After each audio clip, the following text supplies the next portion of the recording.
عفیفہ کائنات رسول اللہ صلی اللہ علیہ وآلہ وسلم کی بڑی لاڈلی زوجہ تھی، اور اللہ تبارک و تعالیٰ نے تمام ازواج مطہرات کے بارے میں ارشاد فرمایا کہ تمام ازواج یہ مومنین کی مائیں ہیں، تمام ازواج یہ مومنین کی مائیں ہیں۔ یہ قرآن نے بیان فرمایا۔ ایک ہماری وہ مائیں ہیں جو ہمارے گھروں میں موجود ہیں، ہم ان کی حرمت کے لیے، ان کے تقدس کے لیے اپنی جان، اپنا مال، سب کچھ لٹانے کے لیے تیار ہوتے ہیں، اور ہمیں یہ بتایا کس نے کہ وہ ہماری ماں ہے جو ہمارے گھر میں ہے؟ ہمارے رشتہ داروں نے بتایا، رشتہ داروں نے، عزیز و اقارب نے ہمیں یہ خبر دی کہ یہ تمہاری ماں ہے۔ تو ہم نے ان کی خبر پر یقین کر کے، اعتماد کر کے، جو ہمارے گھر میں موجود ہے، ہم نے اس کو اپنی ماں تسلیم کیا اور اس کے قدموں کے نیچے اپنی جنت کو تسلیم کر لیا۔ بتایا کس نے؟ لوگوں نے، خاندان والوں نے، محلے والوں نے۔ اور عفیفہ کائنات مسلمانوں کی وہ ماں ہے جس کے بارے میں خود خدا نے بتایا کہ یہ تمہاری ماں ہے۔ ازواج مطہرات اور بھی بہت ہیں، تمام ازواج مطہرات بہت زیادہ عظمتوں والی، برکتوں والی، سعادتوں والی، خوش بختیوں اور خوش نصیبیوں والی، لیکن عفیفہ کائنات ہماری وہ ماں ہے جو اپنی زندگی میں جنت میں رہا کرتی تھی، جو اپنی حضور کی موجودگی میں، جس کی ساری زندگی جنت میں گزری، جس کا اٹھنا، جس کا بیٹھنا، جس کا سونا، جس کا لیٹنا، جس کا چلنا، جس کا پھرنا، جس کا کھانا، جس کا پینا، سب کچھ جنت میں رہا، وہ صرف ایک ماں تھی، وہ ہے امی عائشہ صدیقہ۔ حضور نے ارشاد فرمایا ما بین بیتی و منبری روضۃ من ریاض الجنہ، کہ میرے روزے سے ممبر تک کا جو راستہ ہے، جو جگہ ہے، یہ جنت کا باغ ہے۔ اور اہل سنت والجماعت کا یہ عقیدہ ہے کہ جس جگہ کے ساتھ رسول اللہ صلی اللہ علیہ وآلہ وسلم کا جسم اطہر ٹچ ہو گیا، مس ہو گیا، اس جگہ کی عظمت عرش معلیٰ سے زیادہ ہے۔ جنت کا کیا، جنت کی کیا حیثیت ہے امی عائشہ کے حجرے کے سامنے؟ حضور نے اس کو جنت ارشاد فرمایا، اور پھر حضور کا وہاں قیام، تو امی جان نے اپنی زندگی ہی میں جنت کے مزے لے۔ باقی ازواج مطہرات بھی عظمتوں والی، لیکن امی جان کی اپنی خصوصیات ہیں۔ امی جان اپنی خصوصیات اکثر بیان فرمایا کرتی ہے۔ ایک مرتبہ ارشاد فرمایا کہ یہ میری خصوصیت ہے کہ میں حضور کے نکاح میں کنواری آئی ہوں، امی کے علاوہ حضور کی ازواج میں کوئی کنوارا نہیں آیا، یا تو طلاق یافتہ آئیں یا پھر بیوائیں آئیں، کنواری صرف عفیفہ کائنات ہے۔ اور ارشاد فرمایا کہ یہ بھی میری خصوصیت ہے کہ نکاح سے پہلے میری تصویر جبرائیل امین حضور کے پاس لائے تھے۔ فرمایا یہ بھی میری خصوصیت ہے کہ میں پیالے میں جس جگہ سے پانی پیتی تھی، جہاں میرے ہونٹ لگتے تھے، حضور اسی جگہ ہونٹ رکھ کے پانی کو نوش فرمایا کرتے تھے۔ یہ بھی میری خصوصیت ہے کہ جب میں ہڈی کے اوپر سے گوشت کھاتی، گوشت کھا کر میں ہڈی کو واپس پلیٹ میں رکھتی، تو حضور اسی ہڈی کو واپس چوسا کرتے تھے۔ فرماتی کہ یہ بھی میری خصوصیت ہے کہ رسول اللہ صلی اللہ علیہ وآلہ وسلم کا انتقال پر ملال ثانیہ ارتحال وہ میری باری میں میرے حجرے سے ہوا۔ یہ بھی میری خصوصیت ہے کہ رسول اللہ صلی اللہ علیہ وآلہ وسلم کے منہ مبارک میں، آپ کے شکم مبارک میں جو آخری خوراک گئی وہ میرے لعاب کے قطرے تھے۔ جو حضور نے مرض الوفات میں جب موت کا وقت قریب آیا تو آپ نے فرمایا میرے پاس مسواک لایا جائے۔ مسواک لایا گیا، حضور نے عفیفہ کائنات کو دیا کہ عائشہ اس مسواک کو نرم کر کے دو۔ تو امی جان نے اپنے منہ مبارک میں اس مسواک کو نرم کیا، اور پھر حضور صلی اللہ علیہ وسلم نے اس مسواک کو استعمال فرمایا۔ تو حضور کے منہ مبارک میں، آپ کے شکم مبارک میں جو آخری خوراک گئی وہ عفیفہ کائنات کا لعاب تھا۔ اور عفیفہ کائنات فرماتی ہے میری یہ خصوصیت ہے کہ جب حضور میرے لحاف میں ہوتے، میرے بستر پہ ہوتے، تو جبرائیل وہی لے کے آیا کرتے تھے۔ یہ معاملہ کسی اور زوجہ کے ساتھ نہیں تھا۔ اگر حضور کسی اور زوجہ مطہرہ کے حجرے میں ہوتے، ان کے بستر پہ ہوتے، جبرائیل وہی نہیں لایا کرتے تھے۔ جب امی جان کے بستر پہ ہوتے تو جبرائیل آ جایا کرتے تھے۔ امی جان فرماتی ہے میری خصوصیت ہے، کئی مرتبہ مجھے جبرائیل نے خود سلام کیا، اور ازواج مطہرات میں صرف عفیفہ کائنات نے جبرائیل امین کو دیکھا تھا، باقی کسی زوجہ نے نہیں دیکھا۔ یہ بھی میری خصوصیت ہے۔ اور یہ بھی میری خصوصیت ہے کہ اللہ نے کئی مرتبہ مجھے سلام بھجوایا۔ ایک مرتبہ جبرائیل امین سے حضور نے کچھ ارشاد فرمایا، امی جان جبرائیل امین کو اس وقت نہیں دیکھ رہی تھی۔ ان کے چلے جانے کے بعد امی نے پوچھا کہ یا رسول اللہ، یہ آپ کن کے ساتھ گفتگو فرما رہے تھے؟ کوئی جنات آئے ہوئے تھے، کوئی اور لوگ تھے، کوئی اور مخلوق تھی؟ تو حضور نے ارشاد فرمایا کہ عائشہ یہ جبرائیل تھے، اور یہ کہنے آئے تھے کہ اللہ عائشہ کو سلام کہتے ہیں۔ ہماری ماں اتنی عظمتوں والی کہ اللہ سلام بھیجا کرتے تھے۔ پھر ایک وقت ایسا آیا ایک باپ ایسا ہے امی جان کی زندگی میں جو ایمان والے آدمی کو ہلا کے رکھ دیتے. امی جان رسول اللہ صلی اللہ علیہ وآلہ وسلم کے ساتھ ایک سفر پہ تشریف لے گئی. حضور کا طریقہ کار یہ ہوتا تھا کہ جب سفر پہ تشریف لے جانا ہوتا تو حضور تمام ازواج میں قرآن اندازی کر لیتے تھے. جس کا نام پورے میں نکل آتا اس کو سفر پہ ساتھ لے جاتے. اور جب بھی سفر پہ جاتے حضور کی دلی خواہش، حضور کی چاہت یہ ہوتی کہ میرے ساتھ سفر عائشہ کرے. چنانچہ اس سفر کے لیے قرآ ڈالا گیا. قرے میں عفیفہ کائنات کا نام آیا. امی جان بہت خوش ہوئی، بہت جلدی سے، بہت سرعت کے ساتھ، بہت حشاشت اور بشاشت کے ساتھ عفیفہ کائنات نے سفر کی تیاریاں شروع کی. جب سفر سے واپسی ہونے لگی تو ایک جگہ رسول اللہ صلی اللہ علیہ وسلم کے قافلے نے پڑاؤ کیا اور پردے کے احکامات کیونکہ نازل ہو چکے تھے اس لیے عفیفہ کائنات کے لیے ایک ہودج بنایا گیا. یہ ہودج ایک ڈبے نما چیز ہوتی ہے جس کو اونٹ کے اوپر رکھا جاتا ہے تاکہ مستورات کا پردہ کامل طریقے سے برقرار رہے. اس سفر میں عفیفہ کائنات کی عمر 14 یا 15 سال تھی، انتہائی کم عمر. اور امی جان کا وجود مبارک، وجود مقدس یہ دبلا پتلا سا تھا. امی جان اس ہودج میں سوار ہوئی، قافلے نے پڑاؤ کیا، پڑاؤ میں اتری اور رفع حاجت کے لیے کہیں دور تشریف لے گئی. وہاں عفیفہ کائنات رفع حاجت کے لیے تشریف لے گئی. جب واپسی ہوئی تو امی جان کا ہار گلے سے اترا، نیچے گرا، ٹوٹ گیا. اب وہ ہار حضرت اسماء کا تھا، آپ اپنی بہن سے لائی تھی. عفیفہ کائنات ہاتھوں کے اندر اکثر سونے کی انگوٹھیاں پہنا کرتی تھی ہاتھوں میں. اور امی جان بہت قیمتی لباس پسند فرمایا کرتی تھی. حضور کے انتقال کے بعد عفیفہ کائنات کے پاس جو ایک ہی جوڑا ہوتا تھا، زیادہ کپڑے نہیں تھے، لیکن ایک جوڑا اتنا معیاری ہوتا تھا کہ مدینہ کی کئی دلہنوں نے وہی جوڑا عاریۃً مانگ کر پہنا. مدینہ میں کسی کی شادی ہو رہی ہوتی، شادی میں دلہن نے عمدہ لباس پہننا ہوتا ہے تو وہ عمدہ لباس پورے مدینہ میں عفیفہ کائنات کے پاس تھا، ان سے مانگ کر پہنا تھا. بہت زیادہ عورتوں کی تعداد لکھی ہے، مجھے یاد نہیں، کئی عورتوں نے عفیفہ کائنات کا لباس پہنا. تو خوش لباس تھی. جو گلے میں ہار تھا وہ اپنی بہن اسماء سے لے کر گئی تھی، وہ ٹوٹ گیا. اس کو ڈھونڈتے ڈھونڈتے، اس کے موتی اکٹھے کرتے کرتے جب عفیفہ کائنات واپس قافلے کی جگہ پر پہنچی تو قافلہ کوچ کر چکا تھا. اب امی جان نے یہ خیال کیا کہ قافلہ تو چلو نکل گیا، اب مجھے اسی جگہ پہ رک جانا چاہیے کیونکہ رسول اللہ صلی اللہ علیہ وسلم جب اگلے مقام پہ پڑاؤ ڈالیں گے وہ مجھے دیکھیں گے، مجھے گم پائیں گے تو یہاں میری تلاش میں آئیں گے، لہٰذا وہیں پہ بیٹھے. ادھر سے حضرت صفوان رضی اللہ تعالی عنہ یہ قافلے کے پیچھے رہا کرتے تھے. ان کا مقصد، ان کا مشن، ان کا کام یہ ہوتا تھا کہ قافلے کی اگر کوئی چیز گر جائے، قافلہ پڑاؤ کرے، جاتے ہوئے کچھ بھول جائے تو وہ سامان یہ اٹھا کر واپس لے جایا کرتے تھے قافلے کی، اس لیے یہ پیچھے رہتے تھے. ادھر سے حضرت صفوان دور سے آئے، انہوں نے عفیفہ کائنات کو دیکھا تو چونکہ پردہ کے نازل ہونے کے، پردے کے احکامات سے پہلے امی جان کو دیکھا تھا تو دور سے دیکھتے ہی پہچان گئے. تو دور سے ہی حضرت صفوان نے بآواز بلند کہا انا للہ و انا الیہ راجعون. امی جان سنبھل گئے. حضرت صفوان قریب آئے، سواری اپنی امی جان کے پاس بٹھائی اور خود آگے دور جا کے کھڑے ہوئے. امی جان سواری پہ سوار ہوئی اور امی جان یہ اپنا سارا واقعہ اپنی زبان سے بتاتی ہے. بخاری شریف کے اندر پوری تفصیل سے واقعہ موجود ہے. میں جو بات کروں گا انشاءاللہ وہ حدیث کے مطابق اور بخاری شریف کی روایات کے مطابق. امی جان کہتی ہے کہ صفوان نے مجھ سے کوئی بات نہیں کی اور میں نے سوائے انا للہ و انا الیہ راجعون کے علاوہ کوئی اور بات صفوان کی زبان سے نہیں سنی.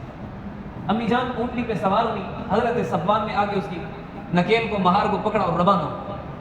دوپہر کا وقت تھا جب آ کر یہ اپنے لشکر سے ملے اور اس لشکر میں منافقین کی کثرت تھی اور یہ منافقین بات بنانے کے اور بات پھیلانے کے بہت زیادہ ماہر ہوتے تھے. اگر آپ امت مسلمہ کی تاریخ پڑھیں اور بادشاہوں کی، پرانے بادشاہوں کی تاریخیں پڑھیں تو ان کی تاریخیں، ان کی سلطنت یہ سب کی سب منافقت سے بھری ہوتی ہے.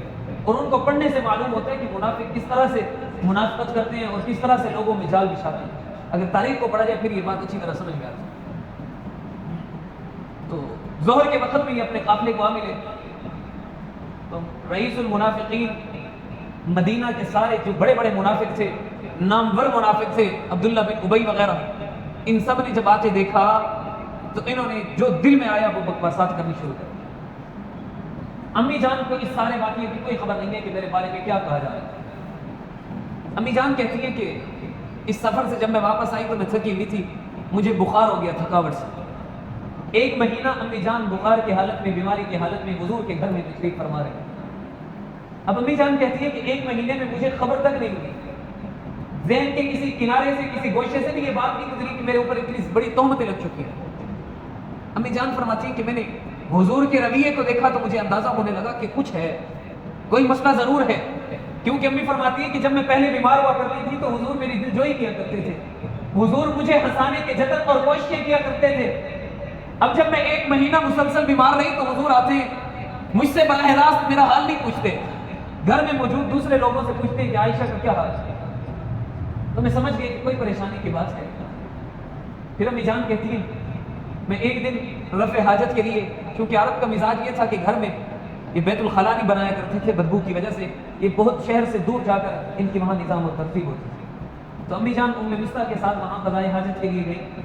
ابھی جا رہی تھی کہ راستے میں ام مصطح کو ٹھوکر لگی، اس نے اپنے بیٹے مصطح کو کہا مصطح تو برباد ہو جائے۔ امی جان نے کہا کہ مصطح کو کیوں بددعائیں دیتی ہو؟ ماں نے کہا کہ آپ کو نہیں پتا مصطح آپ کے بارے میں کیا کہہ رہا ہے؟ امی جان نے کہا نہیں مجھے نہیں پتا۔ تو ام مصطح نے، مصطح کی ماں نے سارا واقعہ بتایا کہ سارے مکہ میں یہ بات مشہور ہو چکی ہے، مدینہ میں یہ بات مشہور ہو چکی ہے کہ زوجہ رسول عفیفہ کائنات حضرت ام عائشہ صدیقہ نے معاذ اللہ ثم معاذ اللہ نقل کفر نہ باشد کہ ان سے زنا سرزد ہو گیا۔ یہ ہر زبان پہ یہ بات عام ہو چکی ہے کہ حضور کی بیوی معاذ اللہ زانیہ ہے، حضور کی بیوی کا کردار مشکوک ہے۔ امی جان فرماتی ہے کہ میں جس مقصد کے لیے جا رہی تھی میں اس مقصد تک نہیں پہنچ سکی، انہی قدموں سے میں پیچھے واپس آئی۔ میں نے گھر آ کر حضور کا چہرہ دیکھا۔ امی جان فرماتی ہے کہ میں نے حضور سے اجازت چاہی کہ یا رسول اللہ میں اپنے ابا کے گھر جانا چاہتی ہوں۔ جب میں پہلے اجازت مانگتی تو حضور مجھے یہ کہتے تھے عائشہ اگر تو ابا سے ملنا چاہتی ہے تو میں صدیق کو یہاں بلا لیتا ہوں، اگر تو ماں سے ملنا چاہتی ہے تو میں تیری ماں ام جمیل کو بلا لیتا ہوں، اگر تو بہن اسماء سے ملنا چاہتی ہے میں اس کو تیرے پاس بلاتا ہوں، اگر تو اپنے بھائی عبد الرحمن سے ملنا چاہتی ہے میں اس کو بھی تیرے گھر بلا لیتا ہوں۔ عائشہ تو میرا حجرہ چھوڑ کے نہ جا، تیرے بغیر میرا دل نہیں لگتا۔ حضور پہلے نہیں جانے دیتے تھے، کہتے جس کو ملنا ہے میں یہاں بلاتا ہوں، عائشہ تو یہاں سے نہ جا، تیرے بغیر میرا دل نہیں لگتا۔ آج امی کہتی ہے کہ جب میں نے حضور سے پوچھا تو حضور نے ارشاد فرمایا عائشہ آپ کی مرضی ہے، آپ کو اختیار ہے، آپ جانا چاہتی ہیں تو چلی جائیں، نہیں جانا چاہتی تو نہ جائیں۔ امی جان کہتی ہیں میں وہاں سے چل کر اپنے گھر آئی، میں نے گھر آ کر دیکھا تو میری ماں زار و قطار رو رہی ہے۔ مجھے ام مصطح کی بات پہ پورا یقین نہیں تھا، ام مصطح نے بات تو بتائی لیکن امی جان کہتی ہے کہ مجھے یقین نہیں تھا کہ میرے بارے میں، اور پھر میں زوجہ رسول ہوں، زوجہ رسول کے بارے میں تہمت، اور اتنی سنگین تہمت، یہ میرا دماغ نہیں مانتا تھا۔ پھر میں جب گھر آئی میں نے دیکھا کہ میری ماں زار و قطار رو گئی۔ میں نے ماں سے عرض کیا کہ اماں یہ جو میرے بارے میں بات مشہور ہو چکی ہے آپ کو پتہ ہے؟ ماں نے کہا کہ ہاں بیٹی تو پریشان نہ ہو، جو تیری طرح عورت خوبصورت ہو، جو خوبصیرت ہو، جس کو خامد اتنا اچھا مل جائے، جس کی زندگی اتنے سکون سے راحت سے بسر ہو رہی ہو، پھر لوگوں کی نظروں میں وہ کھٹکتی ہے، پھر لوگ اس کے خلاف منصوبے بناتے ہیں، پھر اس کے خلاف سازشیں ہوتی ہیں۔ بیٹی تو پریشان نہ ہو، تو اتنی کبیرہ خاطر نہ ہو۔ امی جان کہتی ہیں کہ میں نے اپنی اماں سے پوچھا کہ اماں کیا ابا جان کو بھی اس بات کا علم ہو چکا ہے؟ تو ماں نے بتایا کہ ہاں بیٹی ان کو بھی علم ہو چکا ہے۔ امی جان کہتی ہیں کہ جب میں نے اپنے ابا کے مقام کو دیکھا اور اپنے ابا کی طبیعت کو دیکھا، ان کی مزاج کی نرمی کو دیکھا تو مجھ سے برداشت نہ ہوا اور بے ساختہ عفیفہ کائنات کی چیخ نکل گئی اور اتنا شدید بخار آیا اور جسم مبارک کو لرزہ طاری ہو گیا، بے ہوش ہو کر اس وقت گر گئی۔ حضرت ابوبکر صدیق اپنے بالاخانے کے اوپر تلاوت قرآن فرما رہے تھے، دوڑتے ہوئے نیچے تشریف لائے۔ اگر ام جمیل سے پوچھا کہ کیا ہوا، بیوی نے بتایا کہ عائشہ کو باقی کی خبر ہو چکی ہے۔ حضرت ابوبکر صدیق روئے اور رو کر ایک ہی جملہ ارشاد فرمایا۔ یہ سارے واقعہ تقریباً 1 مہینہ 1.5 مہینہ 40 دن رہا، صدیق اکبر کی زبان سے کوئی جملہ نہیں نکلا، یہاں نکلا اور ایک ہی جملہ نکلا، ارشاد فرمایا آنکھوں سے آنسو جاری ہیں اور ارشاد فرماتے ہیں کہ یہ جو بات اب چلی ہے ایسی بات تو زمانہ جاہلیت میں بھی ہمارے ساتھ منسوب کسی نے نہیں کی تھی۔ جب ہم زمانہ جاہلیت میں تھے، جہالت میں ڈوبے ہوئے تھے، اس وقت بھی ہمارے کردار پر بات کبھی کسی نے نہیں کی تھی۔ اب تو ہم اسلام لے آئے، اب تو اللہ نے ہمیں عزت دے دی، اور اب یہ باتیں اللہ ضرور ہمیں باتوں سے محفوظ کرے گا۔ یہ بات کر کے پھر واپس چلے گئے۔ عفیفہ کائنات فرماتی ہے مجھے اتنی سردی لگی کہ ماں نے سارے گھر کے کپڑے اٹھا کر میرے اوپر اوڑھ دیے، میرے اوپر ڈال دیے، لیکن میری کپکپاہٹ ختم نہیں ہوتی تھی، میری کپکپی جاتی نہیں تھی۔ امی جان کہتی ہیں ساری رات میں نے روتے ہوئے گزار دی۔ اگلا دن ہوا، حضور مختلف صحابہ سے مشورے لیتے ہیں، کبھی ایک صحابی سے پوچھتے ہیں، کبھی دوسرے صحابی سے پوچھتے ہیں، کبھی اپنی لونڈی حضرت بریرہ سے پوچھتے ہیں کہ بریرہ تو بتا، تو نے عفیفہ کائنات کے ساتھ اپنی زندگی کا کافی حصہ گزارا ہے، تو نے عائشہ کو کیسے پایا؟ تو نے کبھی عائشہ کے اندر کوئی تردد والی، کوئی شک والی بات تو نہیں دیکھی؟ بریرہ کہتی ہے یا رسول اللہ، اس ذات کی قسم جس نے آپ کو نبی برحق بنا کر بھیجا، میں نے آج تک عائشہ کے اندر خیر کے سوا کوئی اور بات نہیں دیکھی، میں نے عفت اور حیا اور پاک دامنی کے علاوہ عائشہ کے اندر اور کچھ نہیں دیکھا۔ ہاں یا رسول اللہ، وہ کم سنی کی وجہ سے، کم عمری کی وجہ سے وہ تو اتنی سیدھی سادی ہے کہ وہ آٹا گوندتی ہوتی ہے، آٹا گوندھ رہی ہوتی ہے، آٹے کو محفوظ جگہ پہ نہیں رکھتی، اس کو آٹا گوندتے گوندتے نیند آ جاتی ہے، پھر بکری آتی ہے اگر اس کا آٹا کھا جاتی ہے اس کو خبر تک نہیں ہوتی۔ یا رسول اللہ، وہ اتنی سادی عورت اور اتنی مکاری والی بات یہ اس کے اندر نہیں ہو سکتی۔ یا رسول اللہ، عائشہ ایسا نہیں کر سکتی۔ حضور نے حضرت اسامہ سے پوچھا، حضرت اسامہ نے عرض کی کہ یا رسول اللہ، آپ اتنی عفتوں والے، آپ اتنی پاک دامنیوں والے، آپ کے گھر میں ایسی زوجہ اللہ بھیج ہی نہیں سکتے۔ یا رسول اللہ، آپ اپنے ازواج مطہرات کے بارے میں بالکل پرامن رہی ہے، پر اطمینان رہی ہے۔ پھر حضور پاک صلی اللہ علیہ وسلم مسجد نبی میں آئے، میں واقعے کو اختصار کی طرف لے کر چلتا ہوں۔ حضور منبر رسول پہ کھڑے ہوئے اور ارشاد فرمایا کہ لوگوں، کون ہے جو تم میں سے میری مدد کرے ایسے شخص کے خلاف جس شخص نے میرے اہل بیت کو برا بھلا کہہ کر مجھے تکلیف پہنچائی ہے۔ اہل بیت کا اولین مصداق حضور کے ازواج مطہرات ہیں۔ آپ جتنی بھی تفسیر کی کتابیں اٹھا کر دیکھ لیں، جہاں قرآن میں اہل بیت کا لفظ آیا، اہل بیت کی تفسیر تمام مفسرین نے سب سے پہلے جو کی، انہوں نے کہا سب سے پہلے اہل بیت کے اندر حضور کی تمام ازواج داخل ہیں۔ پھر اس کے بعد بالعموم اکثر نے تو صحابہ کو بھی اہل بیت میں شامل کیا، لیکن سب سے پہلا اور اولین مصداق جو ہے وہ ازواج مطہرات۔ تو حضور نے اس موقع پر جو ارشاد فرمایا کہ من آذینی فی اہل بیتی، کہ کون میری مدد کرے گا اس شخص کے بارے میں جس نے مجھے تکلیف پہنچائی میرے اہل بیت کے حوالے سے، میرے گھر والوں کے حوالے سے۔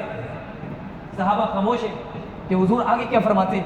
حضور نے اگلا جملہ ارشاد فرمایا کہ اس رب کی قسم جس نے مجھے نبی برحق بنا کے بھیجا کہ میں نے اپنی بیوی عائشہ میں سوائے خیر کی اور کوئی بات نہیں دیکھی۔ تمام صحابہ کرام کھڑے ہوئے، نوبہ فنوبہ باری باری تمام صحابہ کرام نے اپنے جذبات کا اظہار کیا۔ حضور نے سب سے پہلے صدیق اکبر سے پوچھا۔ حضور کی عادت مبارکہ یہ ہوتی تھی کہ جب بھی کوئی بات پوچھنا چاہتے، صدیق اکبر کیونکہ داہنی طرف سب سے پہلے بیٹھتے تھے۔ حضور جب بھی کوئی مشورہ طلب کرتے، حضور جب بھی کوئی سوال پوچھتے تو صحابہ کہتے ہیں کہ جب حضور سوال کر رہے ہوتے ہم سب کی نگاہیں حضور کے چہرے اقدس پہ ہوتی، جب حضور سوال کر لیتے پھر ہم سب کی نگاہیں ابوبکر کے چہرے کی طرف ہوتی کہ حضور نے سوال کیا، جواب ابوبکر دیں گے۔ حضور کی ہر بات کا صحیح جواب اور بروقت جواب صدیق اکبر دیا کرتے تھے۔ آج جب حضور نے پوچھا، سب سے پہلے صدیق کا نمبر آیا، تمام صحابہ نے صدیق اکبر کی طرف دیکھا۔ آج صدیق خاموش ہے اور کہتے ہیں یا رسول اللہ، کچھ کہنے کی طاقت میرے اندر نہیں ہے، آپ جو فیصلہ فرما دیں مجھے قبول ہے۔ حضور آگے چلے، حضرت عثمان بیٹھے تھے، پوچھا عثمان کیا کہتے ہو؟ حضرت عثمان نے کہا کہ یا رسول اللہ، میں تو اتنی بات جانتا ہوں کہ آپ ایک مرتبہ مسجد نبوی میں تشریف لائے تھے، فوراً جبرائیل امین آئے، آپ کو آ کر عرض کیا کہ یا رسول اللہ آپ جوتے اتار دیجئے۔ آپ نے پوچھا جبرائیل کیا وجہ ہے؟ جبرائیل امین نے عرض کیا تھا یا رسول اللہ آپ کے جوتے پر تھوک لگی ہوئی ہے اور اللہ تبارک و تعالیٰ کو یہ پسند نہیں کہ آپ ایسا جوتا پہنے جس جوتے کے اوپر تھوک لگی ہوئی ہے۔ تو یا رسول اللہ، اللہ آپ کے بستر پر، آپ کے حرم پر کسی ایسی ویسی عورت کو نہیں لائیں گے۔ حضرت عمر سے پوچھا، عمر آپ بتاؤ۔ حضرت عمر کھڑے ہوئے، عرض کی کہ یا رسول اللہ آپ پہلے مجھے یہ بتائیے کہ عائشہ کے ساتھ آپ کا رشتہ کرایا کس نے تھا؟ اس نکاح کا، اس رشتے کا مشورہ آپ کو کس نے دیا تھا؟ کیونکہ جب میاں بیوی کے اندر انبن ہوتی ہے تو دیکھا جاتا ہے کہ رشتہ کرانے والا کون تھا۔ آپ مجھے بتائیے کہ رشتہ کس نے کرایا تھا تاکہ میں اس سے جا کر ذرا پوچھوں کہ تو نے اتنی بڑی ذات کے لیے کیسی بیوی کا انتخاب کیا۔ حضور پاک صلی اللہ علیہ وسلم نے زبان سے تو کچھ نہیں کہا لیکن اپنے شہادت کی انگلیوں اوپر کر دی کہ عمر، رشتہ تو اللہ نے کرایا تھا، یہ تو جبرائیل امین تصویر لے کر آئے تھے، یہ تو اللہ نے کہا تھا کہ یا رسول اللہ، اے محمد عربی کریم، آپ کے دل کی راحت، آپ کا سکون اس زوجہ مطہرہ کے اندر رکھ دیا گیا ہے۔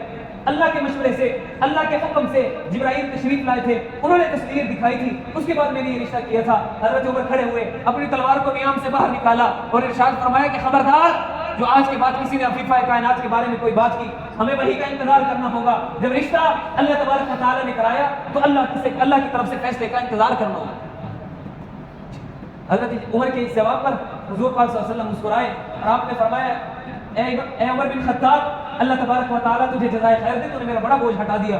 حضور کو ذاتی طور پر اس سارے واقعے کی قطعاً یقین نہیں تھا، حضور سوچ بھی نہیں سکتے تھے، لیکن حالات منافقین نے ایسے پیدا کر دیے تھے کہ کوئی اور چارہ نہیں تھا. صدیق اکبر جہاں سے گزرتے مشرکین اور منافقین تانے کسا کرتے تھے.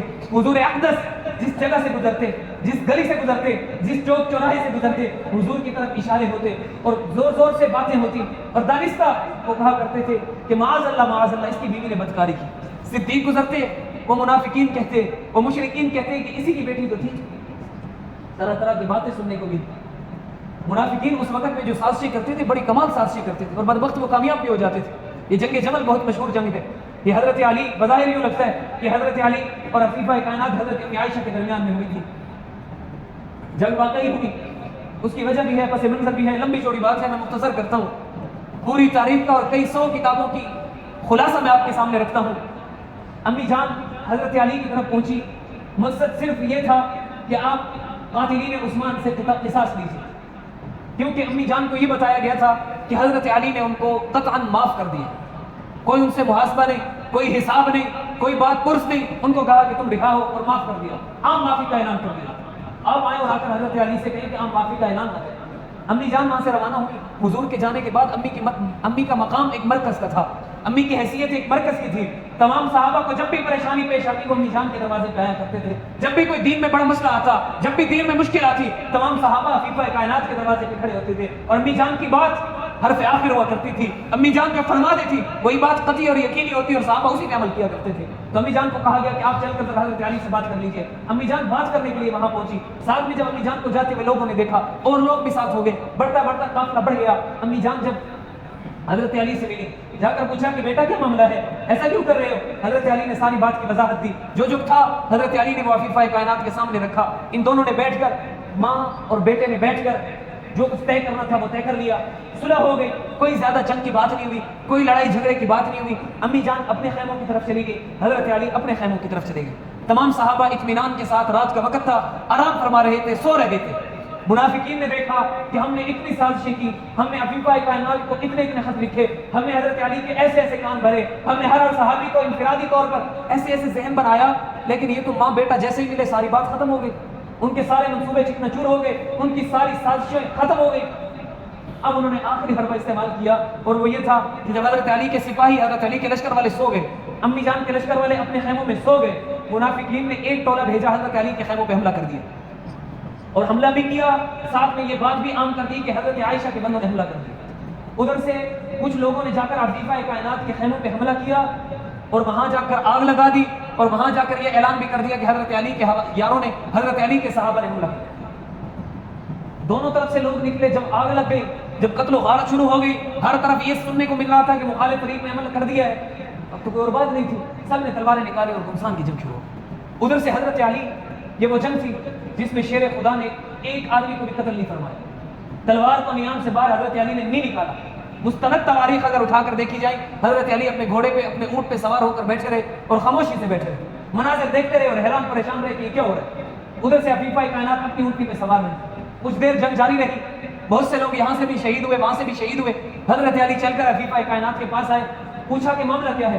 عفیفہ کائنات نے پوچھا حملہ آپ کی، فرمایا کہ حملہ آپ کی طرف سے ہوا. حضرت علی نے فرمایا حملہ آپ کی طرف سے ہوا. جب بھی آپس میں قائدین ملے، بات واضح ہوئی، بات کھلی، تو نہ حملہ اس طرف سے ہوا تھا نہ اس طرف سے ہوا تھا. یہ منافقین کی چال تھی. عفیفہ کائنات کو حضرت علی نے عزت اور احترام کے ساتھ جبل سے مدینہ منورہ کی طرف روانہ کیا اور حضرت علی کے الفاظ ہیں، مستند تواریخ میں موجود ہیں. حضرت علی فرماتے کہ کاش کہ میں یہ دن دیکھنے سے پہلے میں مر جاتا، کاش کہ اس دن کے آنے سے 20 سال قبل علی کی موت ہو جاتی اور علی یہ دن نہ دیکھتا.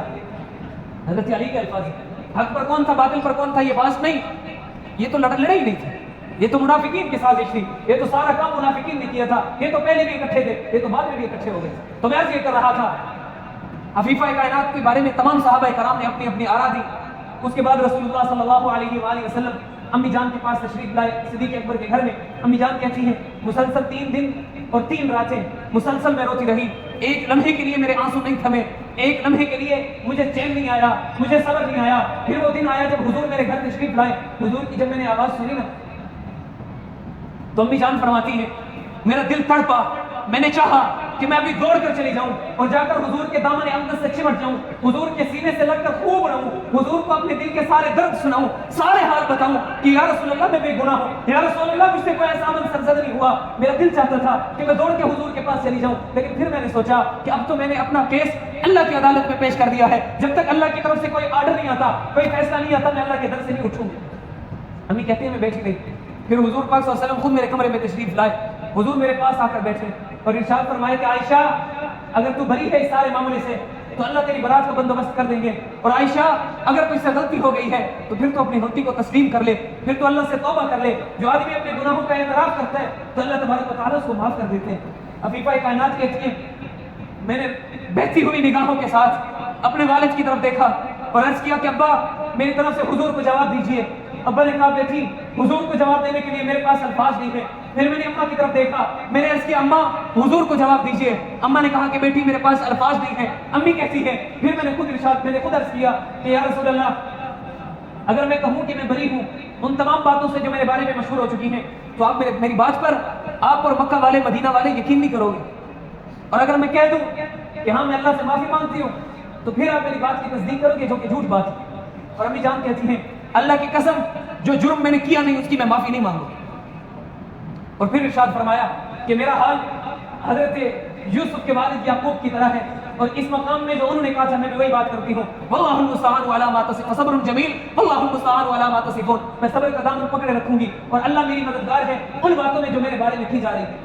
عفیفہ کائنات فرماتی ہے یہی باتیں ہو رہی تھی کہ حضور پر وحی کی کیفیت طاری ہو گئی، میں سمجھ گئی کہ حضور پر وحی نازل ہونے والی ہے۔ حضور نے اپنے اوپر چادر اوڑھ لی، جب حضور پر وحی نازل ہوئی بخاری شریف کی روایت ہے، امی جان کہتی ہے خدا کی قسم میرا سارا حزن میرا سارا ملال ختم ہو گیا، میرا سارا غم ساری پریشانی ختم ہو گئی، میں سمجھ گئی کہ اب تو اللہ تبارک و تعالیٰ نے وحی بھیجنا شروع کر دی ہے اور اللہ پاک میرے اوپر ظلم نہیں کریں گے، میں بری ہوں، میں پاک دامن ہوں، میں نے کوئی جرم نہیں کیا تو اللہ میرے اوپر ظلم نہیں کریں گے، ابھی میری برات کا انتظام ہو جائے گا۔ اور امی جان کہتی ہے کہ جب میں نے صدیق اکبر کی طرف دیکھا پھر میں نے اپنی ماں کی طرف دیکھا تو ان کی کیفیت ایسے تھی یوں لگتا تھا جیسے ابھی ان کی جان نکل جائے گی، اس قدر ڈرے ہوئے تھے، پتہ نہیں کیا فیصلہ آتا ہے۔ حضرت امی جان کہتی ہیں کبھی ابو بکر حضور کے چہرے کو دیکھتے پھر کبھی میری طرف دیکھتے، جب حضور کے چہرے کو دیکھتے حضور کو پسینہ آ رہا تھا وحی کے بوجھ کی وجہ سے، صدیق اکبر کسی اور بات سے پریشان ہو جاتے تھے، کوئی اور بات سمجھ لیتے تھے، جب صدیق اکبر میرے چہرے کو دیکھتے تھے تو میرے چہرے پہ اطمینان ہوتا تھا، میرے چہرے پہ سکون ہوتا تھا، تو کچھ نہ کچھ ابو بکر کو تسلی ہو جاتی تھی۔ حضور پر جب وحی آنا بند ہوئی تو حضور نے جو سب سے پہلا بات ارشاد فرمائی وہ یہ ارشاد فرمائی کہ عائشہ تجھے مبارک ہو، اللہ نے تیری برات کا اعلان کر دیا ہے۔ پھر رسول اللہ نے ارشاد فرمایا الخبیثات للخبیثین والخبیثون للخبیثات الطیبات للطیبین والطیبون للطیبات اولئک مبرؤون مما یقولون لهم مغفرۃ ورزق کریم۔ اللہ اکبر کہ اے نبی خبیث مردوں کے لیے خبیث عورتیں ہیں، خبیث عورتوں کے لیے خبیث مرد ہیں، اور پاک باز مردوں کے لیے پاک باز عورتیں ہیں، پاک باز عورتوں کے لیے پاک باز مرد ہیں۔ اور عائشہ ان تمام باتوں سے مبرہ ہے، ان تمام باتوں سے پاک دامن ہے، ان تمام باتوں سے محفوظ ہے جو باتیں عائشہ کے بارے میں ہو رہی ہیں۔ اللہ اکبر، وقت نہیں کہ میں تشریح میں جاؤں، اللہ تبارک و تعالیٰ نے قرآن میں ایک دوسرے مقام پر عائشہ پر بہتان باندھنے والوں کے بارے میں ارشاد فرمایا کہ وہ جھوٹے ہیں، وہ کذاب ہیں، وہ شر پسند ہیں۔ اس طرح کے 10 کلمات کے بعد اللہ نے ارشاد فرمایا کہ ان کی تو نسل ہی مشکوک ہے، جو عائشہ کے تقدس پر بات کر رہے ہیں ان کی اپنی نسل مشکوک ہے، آپ ان کی باتوں پہ غور نہ کیجیے۔ اور ارشاد فرمایا لہم مغفرۃ ورزق کریم۔ علماء اس کی تشریح میں لکھتے ہیں کہ جو آنکھ اس واقعے میں اشک بار ہوئی، جو دل امی جان کے اس واقعے میں غمزدہ ہوا، اللہ تبارک و تعالیٰ ان سب کے لیے یہ فرماتے ہیں کہ لہم مغفرۃ ورزق کریم، ان تمام کے لیے مغفرت بھی ہے اور رزق عظیم کا وعدہ بھی ہے، رزق وسیع کا وعدہ بھی ہے۔ جو دل امی جان کے اس واقعے میں پریشان ہوا اور غمزدہ ہوا اور مغموم ہوا، امی جان کی آنکھوں میں آنسو آئے، یہ واقعہ سن کر جن کی آنکھوں میں آنسو آئے، امی جان پہ غم کے دن گزرے، جن نے یہ واقعہ سنا اور پریشان ہوا، تو علماء فرماتے ہیں لہم مغفرۃ ورزق کریم، وہ تمام حضرات اس کے نیچے آ جاتے ہیں، ان تمام لوگوں کے لیے مغفرت کا اعلان بھی ہے اور رزق وسیع کا اعلان بھی ہے۔ دعا ہے کہ اللہ تبارک و تعالی ہم سب کو عفیفہ کائنات کی سچی اور سچی محبت نصیب فرمائے اور اہل بیت کا سچا عشق ہم سب کو نصیب فرمائے۔ وما علینا الا البلاغ۔